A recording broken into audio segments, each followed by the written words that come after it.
Warm welcome to Movie Cinema Recap here. Stay tuned for an American-Australian science fiction thriller film called 222. The movie starts as a man walks through the Grand Central Station, New York, with a gun in his hand. People around him notice the gun and start running away. He walks to another man who seems to be protecting a girl. Both the men point guns at each other when the security stops them. The camera pans to a clock, which shows that the time is exactly 2:22. Then, we can hear gunshots. Turns out it was just a dream. A man named Dylan wakes up from his dream and progresses with his routine, listening to the news. The news talks about a star called Hamlin that died out 30 years ago, but its light is reaching the Earth 30 years later, and that this supernova will have effects on the Earth and its inhabitants. Dylan is then shown on his way to work, riding a bike and heading to the Grand Central Station to take the train. He works as an air traffic controller with serious talent in visualizing patterns. After work, he goes to a club, drinking with his coworkers, and receives a ticket to an aerial ballet as a gift for his upcoming birthday. The following day, at work, he starts to see constellation patterns in front of him.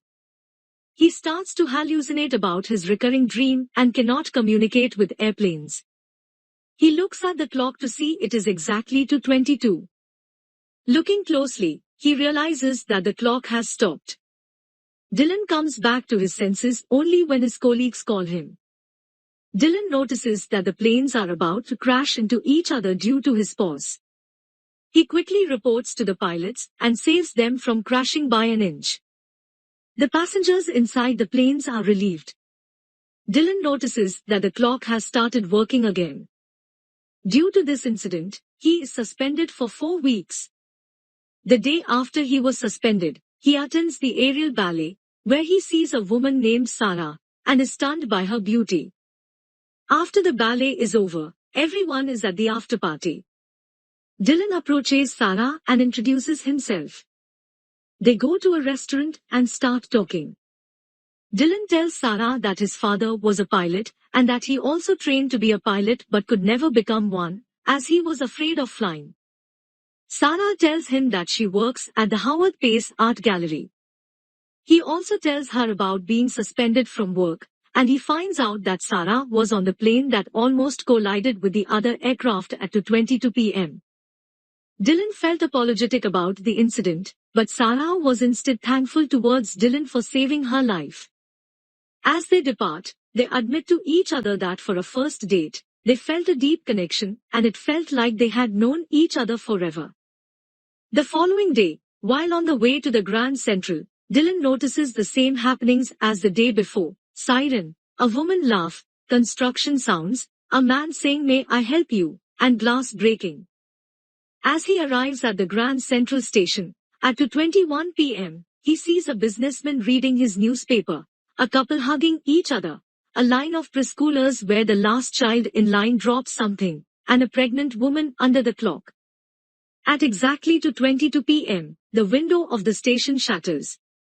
He then goes to meet Sarah and asks her out to an early dinner. He goes to Central Park with her for ice cream. Sarah reveals that she had stopped dancing because of an injury.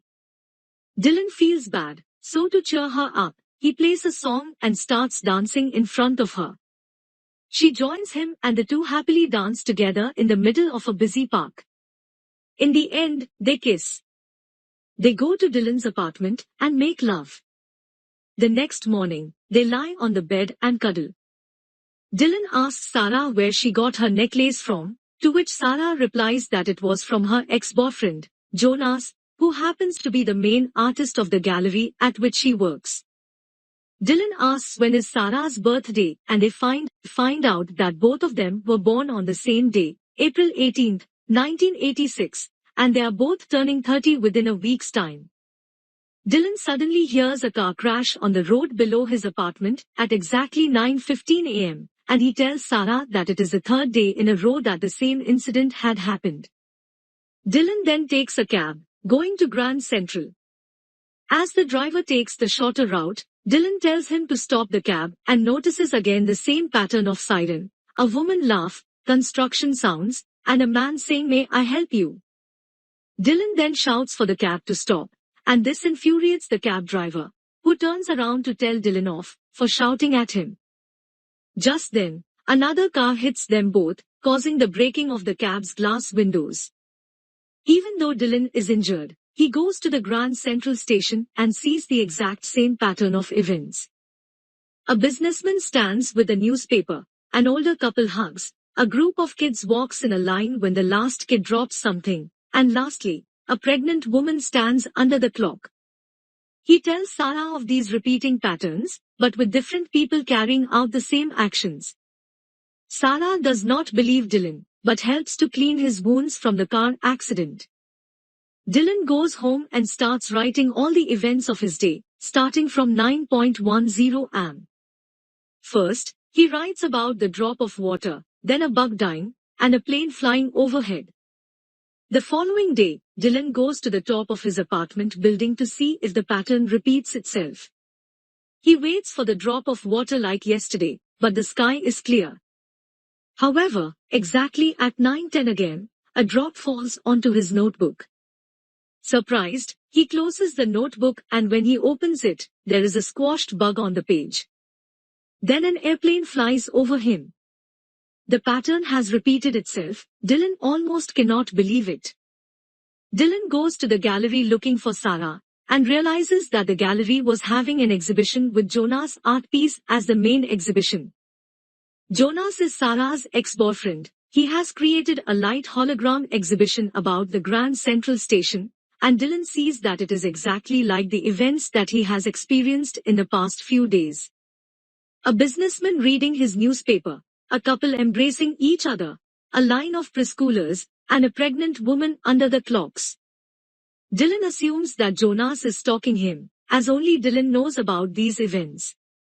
He attacks Jonas, resulting in a brawl. He questions Jonas on whether he was stalking him.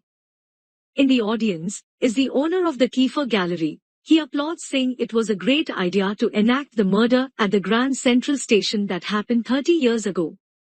Sarah apologizes to Jonas about Dylan's attack, and puts her relationship with Dylan on hold. Later that day, Dylan texts Sarah to beg for her forgiveness. In the meantime, he finds a stack of envelopes hidden in his home. He finds out a man named Jake Redman had written these letters to a woman named Evelyn. Upon investigation, Dylan finds out that Jake Redmond lived in his apartment 30 years ago, back in 1987. He also finds an article online and finds out about the murder that happened 30 years ago in Grand Central. Jake Redmond was the murderer. He killed his lover, Evelyn, and a police officer in the middle of the Grand Central. Evelyn was even pregnant at that time. The murder occurred exactly at 2:22. Jake killed Evelyn out of jealousy because Evelyn was in love with the police officer, No Marks, whom Jake killed that day too. He also finds that Jake, Evelyn, him, and Sarah share the same birthday. In fact, he and Sarah were born on the day Jake and Evelyn died. Dylan connects the dots and figures out that he and Sarah are Jake and Evelyn in another life. Then he finds Evelyn's address in the letters and visits her home. Dylan meets Evelyn's sister, who tells her that Evelyn loved Jake a lot, so she thinks the theory that Jake killed Evelyn because she loved someone else is false. She also informs him that No, the police officer, was in love with Evelyn too. When Dylan gets back home, he links the constellation that is taking place after 30 years and their situation. He sees that the 3 stars involved in the constellation are actually Jake, Evelyn, and No. Currently, it is Dylan, Sarah, and Jonas. Since the constellation has returned, their fate has returned too. He texts Sarah about what he has been seeing, and asks her to meet him. Sarah is in the gallery looking at Jonas' holograms. She tells Jonas about Dylan's findings, but Jonas dismisses it as Dylan's delusions.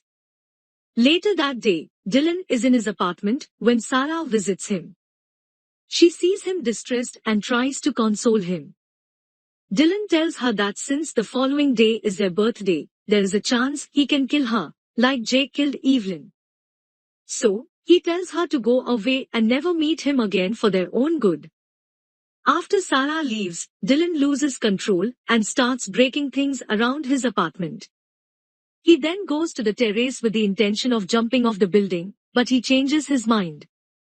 Sarah, on the other hand, goes to Jonas' office and tells him everything that happened. Jonas offers to take her on vacation to get her mind off Dylan. The following morning, Dylan realizes that the water drop, the bug, the plane, and everything that happens in the pattern, happened to Jake the day he died. The pattern has been trying to inform Dylan that Sarah is in danger.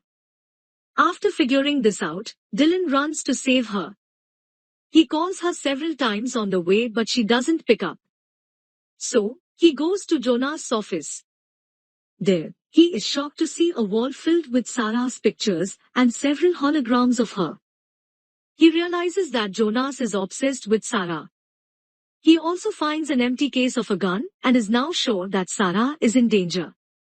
He rushes to the station to find her. Meanwhile, Jonas and Sarah are in the Grand Central Station buying the tickets for their journey. Jonas tells Sarah to wait for him under the clock. History is repeating itself. Jonas returns to her with the tickets. He too realizes that they are living their past.